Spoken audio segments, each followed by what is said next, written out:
आंबेडकर 1918ला पुढच्या वर्षी 100 वर्ष होतील. काय म्हणतात? 5 गोष्टी सांगतात ते. पहिली गोष्ट ते सांगतात, सरकारने शेतीला उद्योगाचा दर्जा दिला पाहिजे आणि उद्योगाची पॅकेजेस दिली पाहिजेत. हे 18 सालचं पुस्तक आहे डॉक्टर आंबेडकरांचं.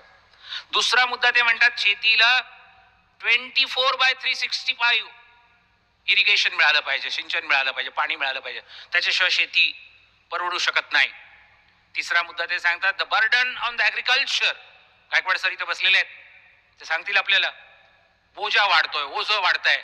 सो तुमच्या फॅमिलीमधल्या एका मुलाला आंबेडकर सांगतात एज्युकेशन फील्डमध्ये पाठवा, एखाद्या मुलीला व्यापारात पाठवा, कॉमर्स, एखाद्या मुलाला उद्योगात पाठवा, इंडस्ट्री, एखाद्याला सर्व्हिस सेक्टरमध्ये पाठवा आणि एकच मुलगा किंवा मुलगी शेतावर ठेवा. सगळे जर शेतावर राहिले तर बर्डन इज एक्सेसिव्ह आणि ऍग्रिकल्चर विल बी कोलॅप्स्ड. म्हणून आंबेडकर 18 साली सांगतायत की एकतर कुटुंब नियोजनच करा, पण निदान आहेत त्या मुलांना वाटून वेगवेगळ्या क्षेत्रात पाठवा. पुढचा मुद्दा सांगताना डॉक्टर आंबेडकर म्हणतात, शेती मालाला बाजारभाव देताना उत्पादन खर्चावर आधारित बाजारभाव, उत्पादन खर्चावर आधारित बाजारभाव मिळाले पाहिजेत.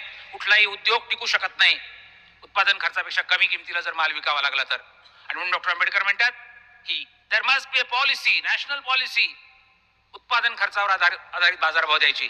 दादा डॉक्टर आंबेडकर 1918च्या पुस्तकात म्हणतात, हे सारं केलं नाही तर येणाऱ्या दिवसांमध्ये शेतकऱ्यांना आत्महत्या कराव्या लागतील.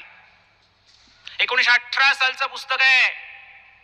मी तुम्हाला कुणालाही हात वर करायला लावणार नाहीये, पण हे पुस्तक तुमच्यापैकी कोणी वाचलंय का असं मी एवढ्यासाठी विचारत नाहीये की जयंतीचे कार्यक्रम होतात, पुण्यतिथीचे कार्यक्रम होतात, आंबेडकरांवर अनेक कार्यक्रम होतात. आम्ही प्राध्यापक लोक, आम्ही वक्ते, आम्ही पत्रकार, आम्ही लेखक ज्या बाबासाहेबांच्या गोष्टी 10 लाख वेळा सांगून झाल्यात त्याच परत सांगतो.